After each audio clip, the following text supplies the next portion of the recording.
Thanks for tuning into this week's edition of Going Gainesville. I'm Lesley, owner of Salman Home Realty and your host, and I'm joined today with my co-host. Hey guys, I'm Greg with Premier Martial Arts. We're a kickboxing and Krav Maga martial arts school for kids and adults. Thanks so much for being here, Greg. My pleasure. This is awesome. Excited. We are at Yankey Farms here in Nokesville, Virginia, where we are going to be checking out everything that they have to offer and picking some strawberries and talking to Jay. Let's go. All right.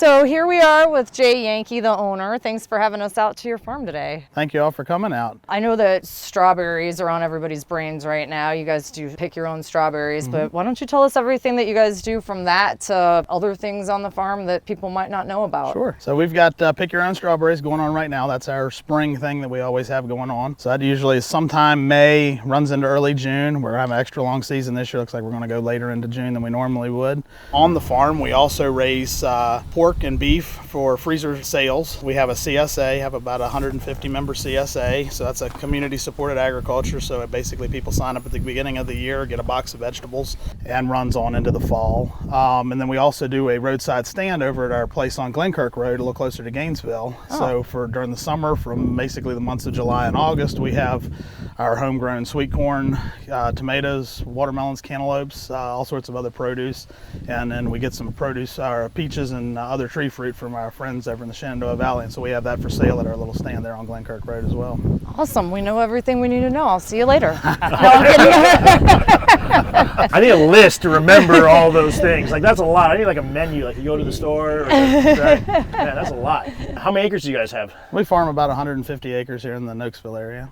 Wow. So just a small little tiny bit. Enough to keep us out of trouble. All right, so you have so much stuff that you offer here. Like how can you find all of that? Like find out what it is all you offer, because I lost track just you talking about so much. So our easiest way for customers to track us and keep track of what's going on is to follow us on Facebook. We also keep our website updated frequently, yankeyfarms.com. And so always updating information so people can get on there and find the latest thing. We also have a constant contact newsletter list, so if people want to go through our website and can get on that newsletter list, we'll shoot that out whenever we got different things going on throughout the year, let everybody know what's the latest and greatest thing going on at Yankey Farms at that time. In terms of the CSA, what would you expect? What could I expect if I came and picked up a box? Okay, so this week in our CSA box, we had I think broccoli and cauliflower, beets, several different types of lettuce, strawberries, and then spinach I think was also in there. Oh, that's cool. So, and then as we go on into the summer, it'll be more tomatoes and sweet corn and melons and squash and cucumbers and that type of stuff. And as we transition into the fall, it'll be more sweet potatoes, greens, broccoli, that kind of stuff comes back as when the weather cools off again. Well, that's pretty neat. Is it just one like package that you sign up for? Or are there different options? We offer a couple of different sizes depending on size of family, so that people that are smaller families can have an option, and folks that are larger families have an option. What does CSA stand for? So CSA stands for Community Supported Agriculture, and what it is a way for people to buy into the production of a farm. So at the beginning of the season, like over the winter, folks will buy their share for the upcoming year. That gives us some capital up front to go buy seeds and all the materials we need to plant with, and then in return they get a share of the harvest throughout the growing season. So you're always got fresh produce coming in, always got the best things when you're cooking. It's like having your own garden without having to do the work. Oh man, I like Jay's that. like the Wolf of Wall Street. So if people want to come out and pick strawberries, how do they go about doing that? Yeah, we're doing things a little bit differently this year because of COVID-19. We've probably got another couple of weeks left, another 2 to 3 weeks. And we're doing it by reservation only this year. So folks need to go onto our website at 8 p.m. the day before to make their reservation. So what I do is walk the field every evening about 6 or 7 o'clock, see how many berries we've got coming for the next day, and then make the decision of, are we going to open? Do we have enough to open? If we do, how many slots should we make available for the following day? And then I'll put those into a Google form on our website, and then at 8 o'clock I make that form live. Everybody scrambles to get their spot for the next day.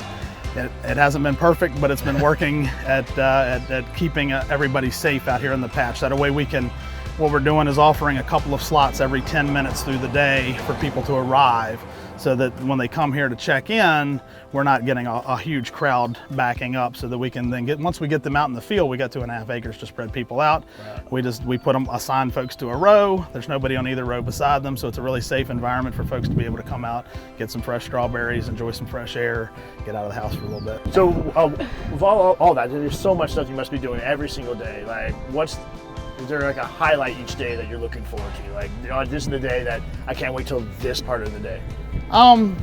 Probably more than in each and every day, it's more seasonally. Things that we're looking for to get accomplished, to get done, to move on to the next thing. Something that's got to be completed before we can get to the next step. That's a lot of what drives you and keeps you going, is trying to hit those milestones that you know you've got to get done in order to have something ready. Because a lot of times we're planting something in March that we're not going to harvest until July. Right. But if we mess up with something in March, then we're not going to have it ready in July. So we miss a planting on something in March, suddenly it's August before we have it ready on the back end. So it's just hitting those milestones of things you need to know. You need to get done today, or you need to get done this week, and it's trying to keep those checked off. That must be satisfying. Check, check, check. The list just keeps growing. Oh, man. All right, well, thank you so much, Jay, for having us out here. It's been so educational and just fun to see what you guys do in person. You're welcome. Thank you all for coming out and sharing a little bit about what we do. And Greg, thank you for being here. I appreciate you being my co-host this week. Yeah, this was awesome. This was great. And thank you for tuning into this week's edition of Going Gainesville, because we're going Gainesville. And so are you.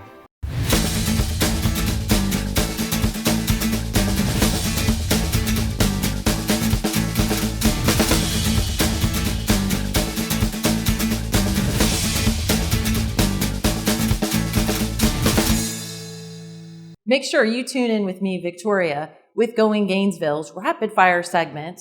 Please don't forget to subscribe to our YouTube channel. Hope to see you soon.